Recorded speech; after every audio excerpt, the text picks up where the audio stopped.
And to discuss the presidential elections in Peru and the ongoing process to officially announce the winner, we now welcome Matt Kirkegaard, who served as an election observer with the Progressive International delegation. Matt, thanks so much for joining us again today. Thank you so much for having me. Matt, we spoke to you last week in the aftermath of the vote. Since then, the National Office of Electoral Processes has finally finished counting the ballots after over a week.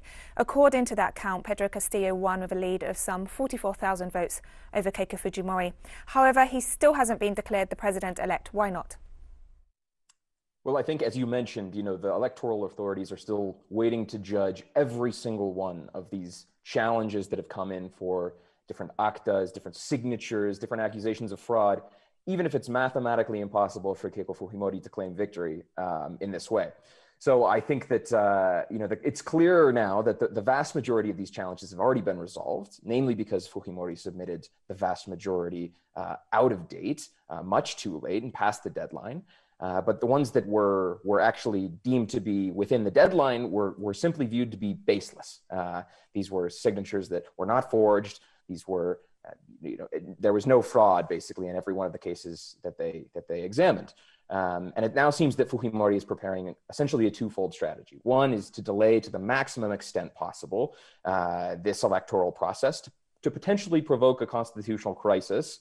This is highly unlikely, but the mechanism would be essentially that these challenges just go on and on and on until there is no declared winner at the end of July, when a new president needs to take power, at which point a constitutional crisis would ensue and potentially new elections would be called. This seems highly unlikely. As I said, the electoral authorities have already enforced deadlines quite strictly.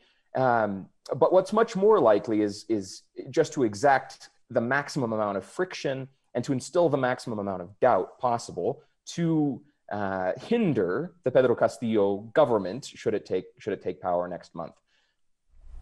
Matt, as you say there, Fujimori continues to cry fraud, some sectors pointing to delaying tactics as a means to undermine the possibility of Castillo taking power. How else is this playing out on the ground in terms of voters, the populations, supporters of Castillo and supporters of Fujimori? It's a very tense situation. You now have members of the national electoral jury, the electoral authorities, being terrorized at their homes. There are rallies by Keiko and her supporters demanding a last stand against communism, against these other specters that they seem to be on the horizon, anti-democratic specters, they say. And you even have some right-wing media figures calling for something akin to the storming of the U.S. Capitol building earlier this year, where one figure in particular called for protesters to walk into the presidential palace, to see the president, and to demand new elections or directly install Keiko in a more radical sense. Some of the more, let's say, more toned down, more serious, more elite media presenters have also suggested this scenario of unclarity of who the president really is by the end of July, at which point new elections would need to be called. These are the sort of things that we're seeing now in the media. And on the other hand, of course, as you mentioned, there's vigorous defense of the democratic victory of Pedro Castillo, not only in the cities by major unions, by major social movements, but also by the ronderos, the peasant patrol organizations, the autonomous peasant communities of rural Peru, marching to Lima, marching in their own communities, demanding that the vote be respected. And you're seeing this as well across the region with regional governments, including Argentina, including Bolivia, and more, already recognizing a Pedro Castillo victory and calling on the electoral authorities to finalize this process and to instill democratic stability, as should be the process already.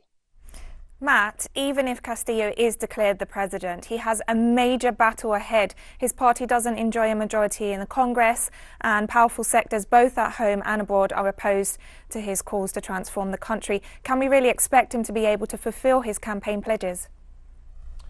I think so, and of course Fujimori will try to make, and the other political forces and the ruling classes will try to make this as difficult as possible for Castillo when he is finally inaugurated.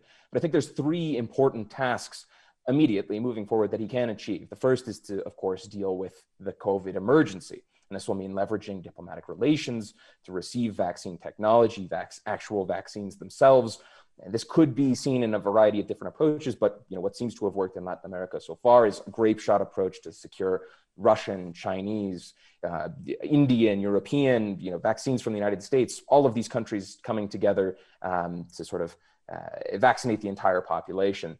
I think another quick thing that he can do that will really make a difference is using the power of the state to immediately improve the welfare of some of the communities that voted most in his favor. And I'm speaking specifically of mining communities in the highlands and the high Andes, where the working conditions are almost akin to modern day slavery, very, very harsh conditions. And those are areas where Castillo won with over 90%, over 85%, an overwhelming victory there.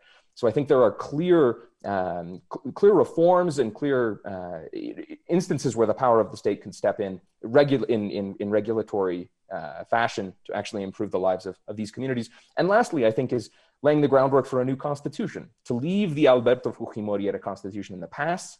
This is a demand by the people. It polls popularly, and it's a path that we've seen in Bolivia, in Ecuador, in Venezuela to consolidate gains by new left-wing presidents. And it's what we're seeing as well in Chile in this moment, as the Augusto Pinochet constitution is left behind, and a new, much more radical, much more egalitarian constitution is redrafted by a constitutional assembly. So starting anywhere else besides these three important areas, in my opinion, would be just going into the headwinds of those wishing to stall his success. Matt Kirkegaard, who served as an election observer to Peru's presidential runoff, thank you so much for joining us again today, for offering your insight into this very tight presidential race, what we can expect as we continue to wait for the winner to be officially announced. Thank you. Thank you so much.